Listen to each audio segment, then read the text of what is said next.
What on earth do we have here? Hmm.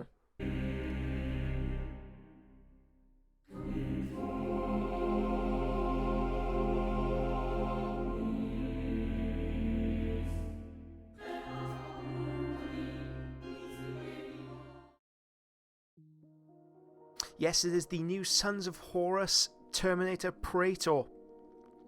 This was mixed packaged. A friend was sent one instead of something else, and I begged him to let me paint one. So I thought I'd do a small unboxing video as well. As an added bonus, you can win one of these Sons of Horus Praetors. All you need to do is be a subscribed member to Little Legend Studios YouTube. That's it, and you're automatically entered into the prize draw. We will be selecting winners via Instagram, so keep your eyes peeled on there next week. Okay, let's have a look at the details, shall we?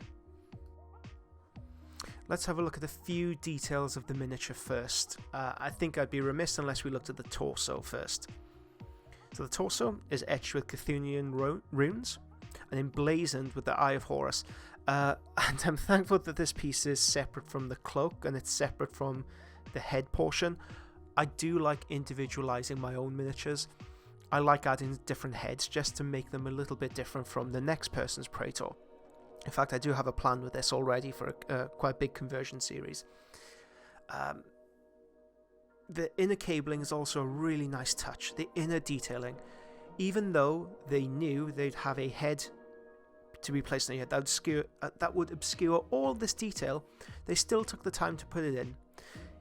In which case you can apply a head and wait until the end of the episode, because you will be able to see alternate versions of this. You will be able to see me playing around with a few conversion ideas.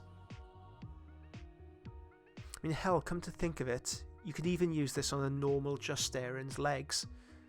This piece is really easy to use for conversions. I think we'll be seeing a lot of it threaded throughout any Sons of Horus force.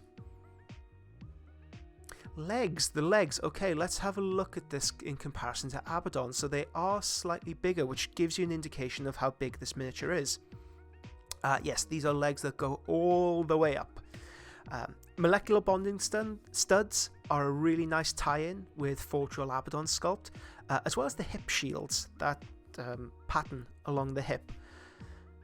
I really appreciated the curve at the end of the eyes either side of the Sons of Horus emblazoned knee pads.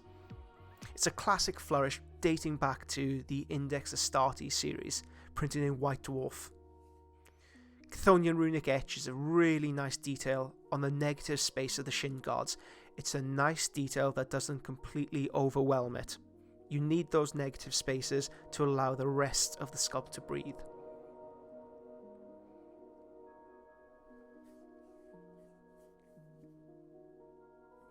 When it comes to commanders, I love fur, but I have mixed emotions when it comes to cloaks. So Abaddon, for example, he doesn't need a cloak. When he enters a room, he doesn't need to say he's in charge, you just sense it. I get the feeling whoever wears a cloak in this universe may be compensating for something, or maybe showing themselves up or showing themselves off. Again, Horus wears a cloak in this universe, so my argument falls down completely flat-faced there. But the cloak, as far as it goes, it's a really nice one. Really nice and dynamic, big.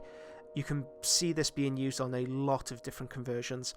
And even though there is an emblazoned Sons of Horus eye on the inside, it looks like it's easy enough to carve away with a craft knife. So if you did want to put a decal or any freehand, it's perfect for that. The fur. Forgeworld have a mixed history of producing fur in a 3D sculpt, but I mean, your eyes don't lie.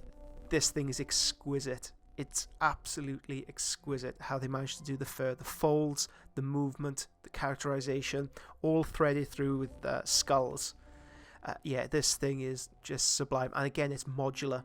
You can choose to remove it. You can, okay, at the end of the episode, you can see different versions of this, but I have used a Justarian, just a normal Justarian shoulder pad instead of this, and it fits. So if you aren't a big fan of the fur, if you aren't a big fan of the cloak, you can leave them off completely, throw them in your bits box, use them somewhere else. I wish all miniatures are like this modular, this changeable. Okay, next up, let's have a look at the Mace. I love that this guy's holding the Mace. It reminds me of Bronze Age warfare, where the weapons, they weren't designed so much to cut and to slash. They were designed to break, weight, dominance, and everything about this miniature has weight and dominance and power all the way through it. Even the stance crunching down on the ground, dominating it. And the Mace feeds into that, and you know, who doesn't want to be a mini Horus, right? Everybody's trying to emulate that guy in this Legion. The Mace head, gorgeous. The details that are on the guards of the arms. You have the Sons of Horus symbols, the skulls. I mean, this thing is chock full of those sorts of details. It runs right throughout the miniature sculpt, and it's reminiscent, it echoes the design choices that run right the way through the Sons of Horus range. Of course, what would life be without a few top knots? Well, one top knot in particular, and a back banner. Back banners are making a comeback in 2022, who would have thought? It's a wonderful detail, and it is reminiscent of the old artwork from the Visions of Heresy, which you can see on screen now.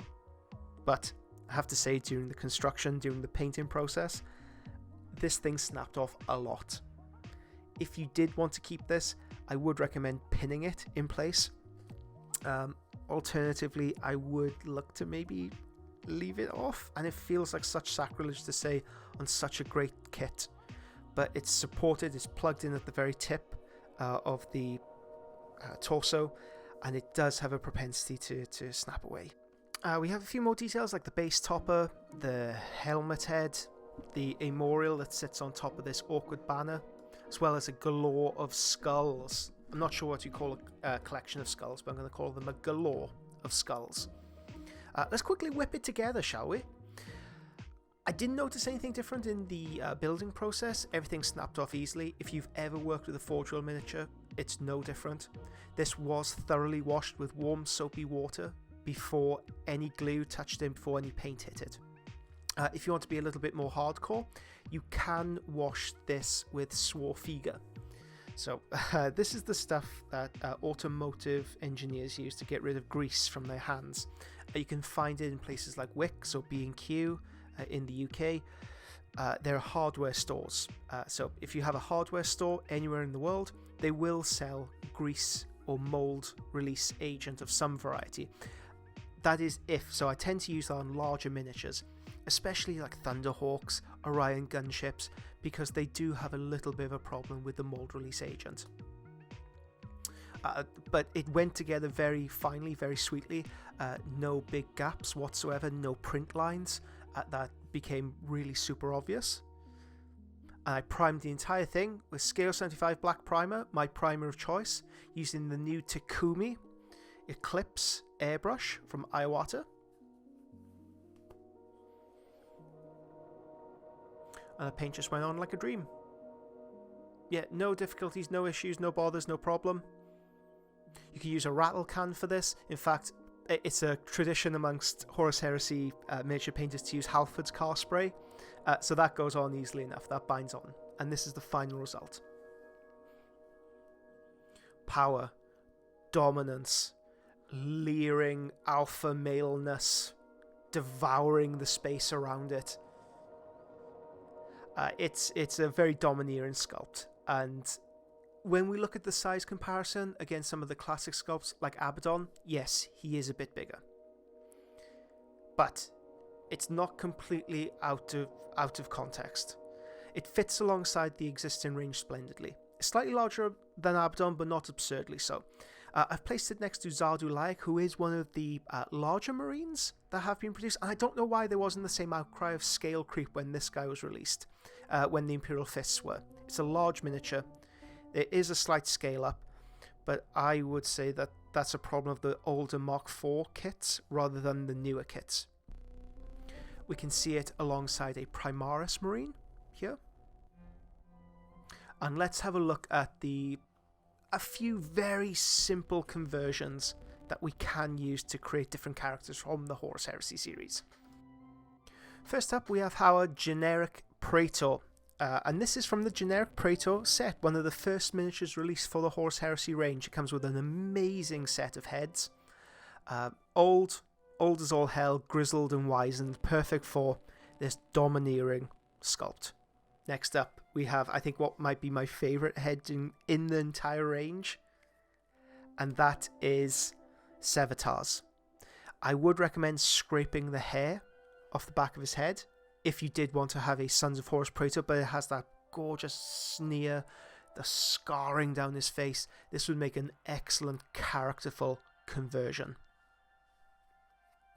Next up, we have Falcus Kyber, and this is simply using Abaddon's head from this Forge World range, and that's all it is. I would recommend maybe put a Power Fist on him. He does come with a variety of different weapons during the Horus Heresy, but one thing that links them all together is that they do have bare, bold, bludgeoning force. I believe in Slaves to Darkness he is described as having a mace and a combat shield. So that would be a really nice conversion to do. It's a very simple thing to do. Anything that doubles his strength or adds strength and is unwieldy, I think would fit Falcus Kyber to a T. And this is the conversion I think I'm going to do with my own version. I want to produce a mid-heresy Abaddon, where he's starting to turn into the character we recognise from 40k, where he's starting to become disillusioned with the Primarchs, with the entire heresy and how it's being handled. He has his own ideas of how he wants the universe to burn. So I've used the very, very roughly blue tacked in the Abaddon head from the 40k kit. It's calm, contemplative, and it's a contrast to the Forge World version where it's set at Istvan 3, where he's charging towards Loken and Decapitate. It's a time of very charged emotion. This, not so much. It's midway through, he's come to peace with his decisions, he's along this track, but he's seeing bubbles of discontentment come to the surface. And this is the completed sculpt in all its grey glory. I can't wait to see what the community does with this sculpt. What a phenomenal sculpt it is. Oh, dare I say it, the best Praetor of the series? The best Terminator Praetor of the series at the very least. Yeah, leave your comments below. What's the best sculpt in the series so far for you guys? And what are you hoping to see next from the Horus Heresy? Thank you so much for watching. Again, subscribe to the channel and be entered into a competition to have this miniature sent to you completely gratis for free. That's the competition. No need to add anybody, no need to spend it round, just subscribe. Thank you very much, and I will catch you in the next video.